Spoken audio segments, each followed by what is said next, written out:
it's Whitney Lauritsen, and welcome back to another episode of EvG Venture. Thanks so much for tuning into this channel. This video is going to be pretty casual, more of a vlog style video because I have a lot to share with you. I want to be doing a lot more professional, kind of planned out content for you, and that's coming sometime in the future. But in the meantime, I want to share some things to help keep you feeling motivated and inspired. Let me begin with saying that it's so important to just keep going with what you're doing and to follow your passion, believe in yourself, and like I just said, just keep going. And I say this because sometimes when we're in a field and it's more of a creative position that we're in and a career that we're following, it's a little bit more challenging than something that's more streamlined, traditional, those types of jobs that are more the typical 9 to 5 where you apply for a position. It's very, very different than when you're a freelancer or an entrepreneur. You're creating something from scratch and it's based on more of a passion project. It can feel like a very uncomfortable territory, and I think it's important to just remember that you are following this journey because it feels right in your heart. I have been doing my website ecovegangal.com for many years now. I always lose track of it. So it's been 5 or 6 years. And I've had so many ups and downs as I've shared over time with you.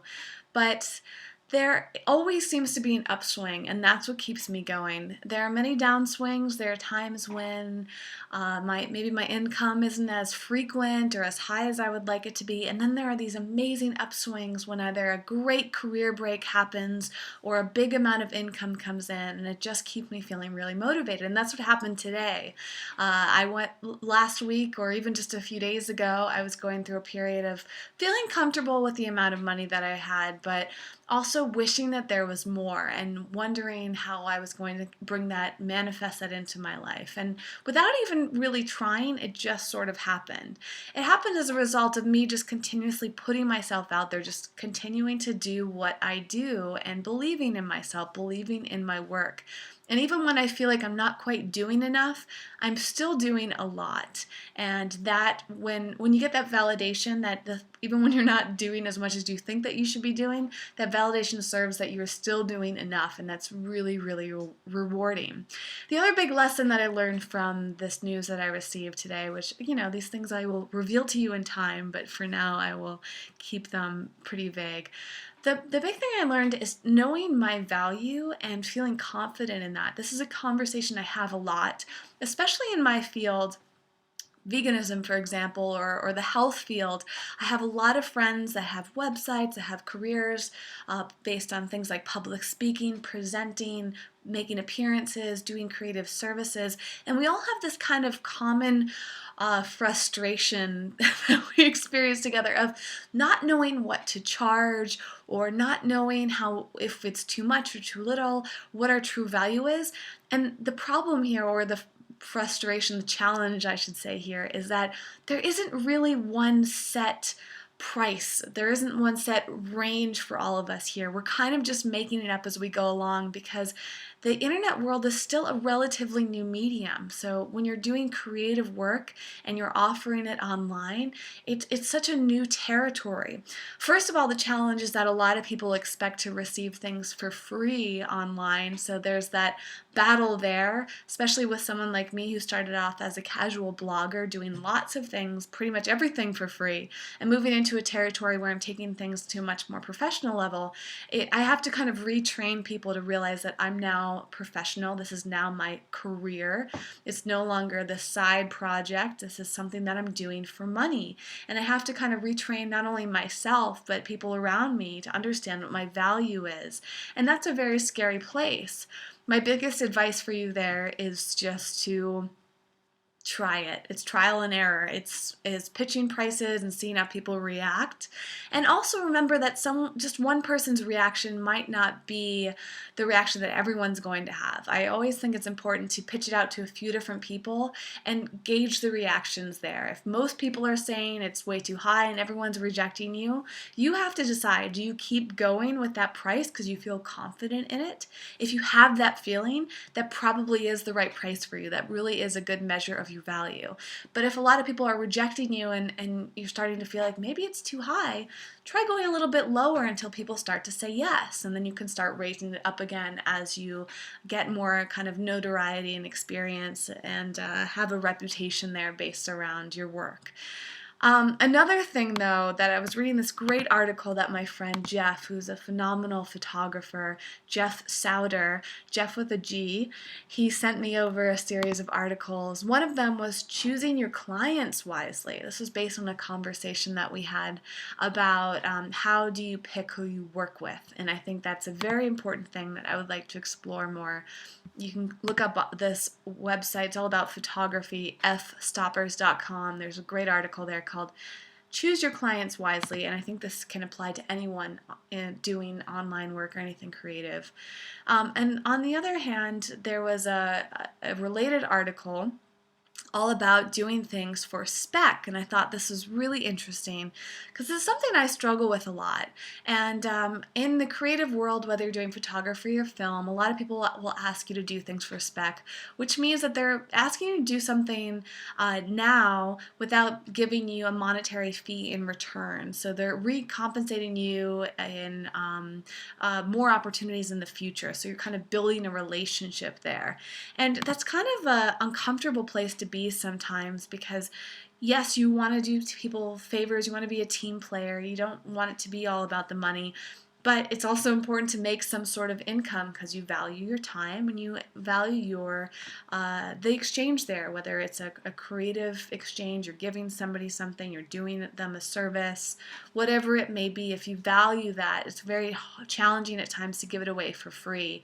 And it's that internal struggle, well, how much do I give for free and who do I give things for free to? For example, I had well, recently in my life, I've had a lot of moments where I felt conflicted because I wanted to do things for free, but I also wanted to get paid for it. And it's always trying to figure that out.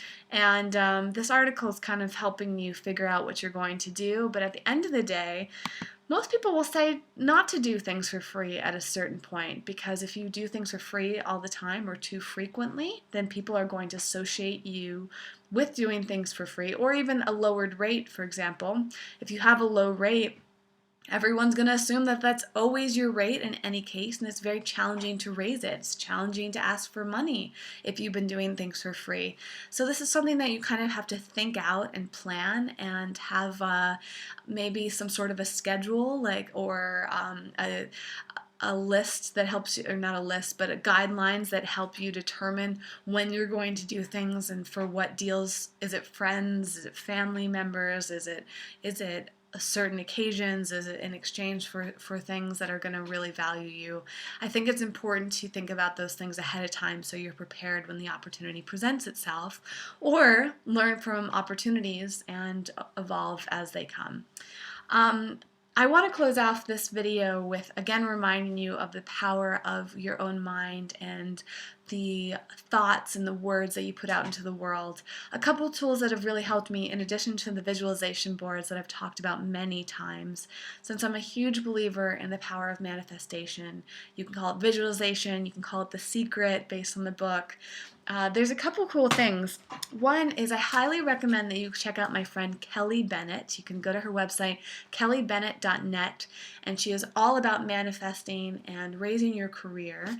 And she sent me this incredible manifestation journal that I have yet to use. And she has a whole video about how to create your own. And it's all about writing things down in order to make them happen in your life. And basically just tuning into your intuition and your honesty and your truth without any judgment, and writing down your big ideas and your visions, and writing down small tasks and goals, and reflecting on it daily, thinking about what you're grateful for and the progress that you've made. It can be incredibly powerful. Even though I haven't put this into place yet, I find that even just kind of meditating on my thoughts and things like this, just in my mind, just taking a few minutes each day whenever it occurs to me to do so, has a very profound effect. And I noticed that in this great example that happened today. The other thing that I was given recently was this little promise ring. I was given this at an event this evening, and promise rings are often associated with sexuality and younger children abstaining from sex, or I think that's what they are. I've never had one myself, but this one was actually for any promise that you want to have in your own life. So making that promise or setting a goal for yourself. So I promise that I'm going to make X amount of money, or I promise that I'm going to have this big move in my career. And putting this on your finger, or having something like a bracelet or another piece of jewelry, or anything that's going to remind you to work towards that promise, that goal that you've set in place. So I haven't quite determined what this is going to mean for me, but I'm sure that it'll shift a lot over time as I grow and expand in my life. So I just want to have verbal encouragement. I'm evidence here that working hard will pay off for you eventually, but also being very clear in what you want. What do you want to manifest in your own life, and how are you going to get there? You can get there with whatever you want to do. So check out those resources. Check out kellybennett.net. Check out Jeff Souter's amazing photography. Also, one of the biggest sources of inspiration on YouTube for me is Marie Forleo. She has an incredible YouTube series all about your business, and her videos are so fun to watch and super informative and inspiring. So if you're not following her yet, go do it now. Thanks so much for watching. As always, I look forward to your comments. So anything you want to say related to this, I want to know, have you ever made a manifestation journal or a visualization board, or do you have a piece of jewelry or something else that represents a promise, a goal to yourself? What's going on in your life? How have you manifested things? What are you struggling with? Where do you need more sources of information and inspiration? And I will see you soon. If you want more information about living eco-friendly and healthy, you can visit ecovegangal.com and follow me on the social media networks where I'm talking about living the happiest, healthiest life possible. Thanks so much for tuning in, and I will see you next time. Bye.